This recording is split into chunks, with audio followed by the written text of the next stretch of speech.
నొప్పి మాయం సర్జరీ దూరం మోకాలు మరియు నడుము నొప్పులను ఇకపై భరించాల్సిన అవసరం లేదు. ఆపరేషన్ లేకుండా అత్యాధునిక చికిత్స Indo British advanced pain clinic సంప్రదించండి 9807556789. పార్లమెంట్ ఎన్నికల ఫలితాలు మరీ కొద్ది గంటల్లో రాబోతున్నాయి. దానికి సంబంధించి లెక్కింపుకు సంబంధించిన ఏర్పాట్లు ఇప్పటికే అధికార యంత్రాంగం పూర్తి చేసింది. అయితే కాంగ్రెస్ అభ్యర్థి ఆత్రం సుగుణ మనకు అందుబాటులో. మేడం చెప్పండి, ఎట్లా ఉంది సిచ్యువేషను? ఎగ్జిట్ పోల్ చూసిన తర్వాత ఎట్లాంటి నమ్మకం ఉంటుంది? అవి ఎగ్జిట్ పోల్స్ అన్నీ కూడా అవి తప్పుడు రిపోర్టు. కొన్ని ఛానల్స్ వాళ్ళ పక్షాన ఉండి మాట్లాడడం అనేది అట్లా జరుగుతుంది. అది తప్పు అన్నమాట. గతంలో 20 రోజుల నుంచి కూడా చూసుకున్నట్టయితే మా దగ్గరికి చాలామంది, వేలాది మంది నా దగ్గరికి రావడం జరిగింది, నా ఇంటికి రావడం జరిగింది. నేను కూడా గ్రామాల్లో, విలేజెస్లలో సమస్యల పట్ల నేను తిరుగుతున్నటువంటి క్రమంలో తప్పకుండా రాబోయే రోజుల్లో తప్పకుండా ఆదిలాబాద్ పార్లమెంట్ నుంచి కాంగ్రెస్ పార్టీ విజయం సాధిస్తుంది అనేటువంటి అంతా కూడా నాకు ప్రజల నుంచి తెలియపరచడం, అదేవిధంగా గ్రౌండ్ లెవెల్కి నేను వెళ్ళడం, గ్రౌండ్ లెవెల్ నుంచి నా ఇంటికి రావడం అందరు కూడా. కాబట్టి తప్పకుండా అందుకే ఈరోజు నేను ఇవన్నీ కూడా పర్యవేక్షణకి రావడము, అన్ని 3 కేంద్రాలు కూడా పర్యవేక్షణ చేయడం అనేది జరిగింది.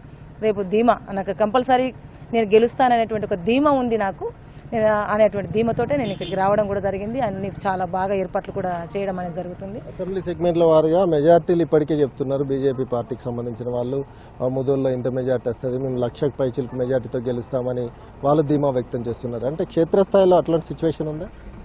అదేం లేదండి. తప్పకుండా మేము అంటే 1,00,000 మెజార్టీతో గెలవాలనేసి ఒక లక్ష్యం పెట్టుకున్నాం. మేము కూడా ఒకవేళ 1,00,000 మెజార్టీతో కాకపోయినా కానీ తప్పకుండా గెలుపు అనేది మాదే ఉంది అనేటువంటి గట్టి నమ్మకం ఉంది.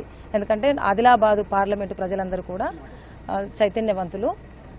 ఈ ప్రాంతం అంతా వెనుకబడినటువంటి ప్రాంతం కాబట్టి అభివృద్ధి జరగాలంటే కాంగ్రెస్ పార్టీతోటి అభివృద్ధి జరుగుతుంది అనేటువంటిది ఒక ఉందన్నమాట ఆదిలాబాదు పార్లమెంటు ప్రజలకి. అందుకనే తప్పకుండా నేను రేపు ఆదిలాబాదు పార్లమెంటు కాంగ్రెస్ విజయం సాధిస్తుంది అనేటువంటిది ధీమా ఉంది. కొన్ని వర్గాలు కాంగ్రెస్ పార్టీకి దూరంగా ఉన్నాయి, కొన్ని వర్గాలను చూసి ఇంకొన్ని వర్గాలు వేరే వైపు వెళ్ళాయి అనేది ఒక చర్చ జరుగుతుంది. అదేం లేదు. అంటే వ్యక్తిగతంగా ఏమైనా ఉండొచ్చు కావచ్చు, కానీ అదంతా కూడా అధిష్టానం చూసుకుంటుంది.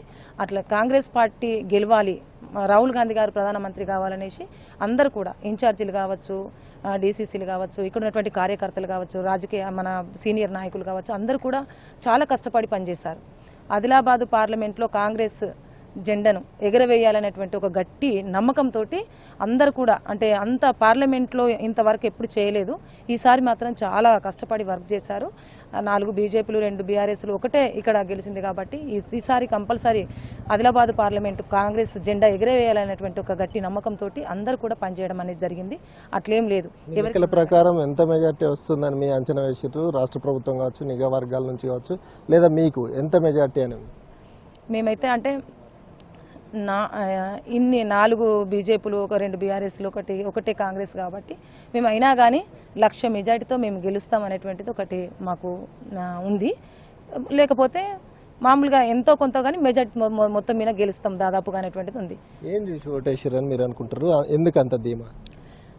గతంలో మేము 6 గ్యారంటీలతోటి మా కాంగ్రెస్ ప్రభుత్వం రాష్ట్రంలో ఏర్పడింది.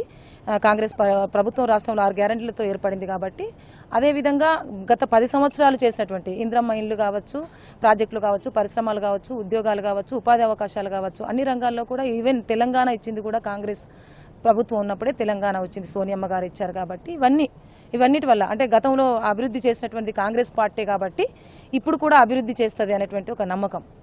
అందుకే 6 గ్యారంటీలు గతంలో మహిళలకి ఫ్రీ బస్ కావచ్చు, 500కే సిలిండర్ కావచ్చు, 200 యూనిట్ల కరెంట్ ఫ్రీ, ఇవన్నీ కూడా తీసుకొచ్చాము. అదేవిధంగా రుణమాఫీ కూడా గతంలో 10 సంవత్సరాలు బీఆర్ఎస్ పరిపాలన చేసినప్పుడు 1,00,000 రూపాయలను రుణమాఫీ చేస్తా అన్నది చేయలేదు. 10 సంవత్సరాలు చెప్పింది కానీ చేయలేదు. కానీ మా గౌరవనీయులు రేవంత్ రెడ్డి గారు దేవుని మీద ప్రమాణం చేసి చెప్పారనమాట, ఆగస్టు 15 లోపు తప్పకుండా 2 లక్షల రుణమాఫీ ఒకేసారి చేస్తాం.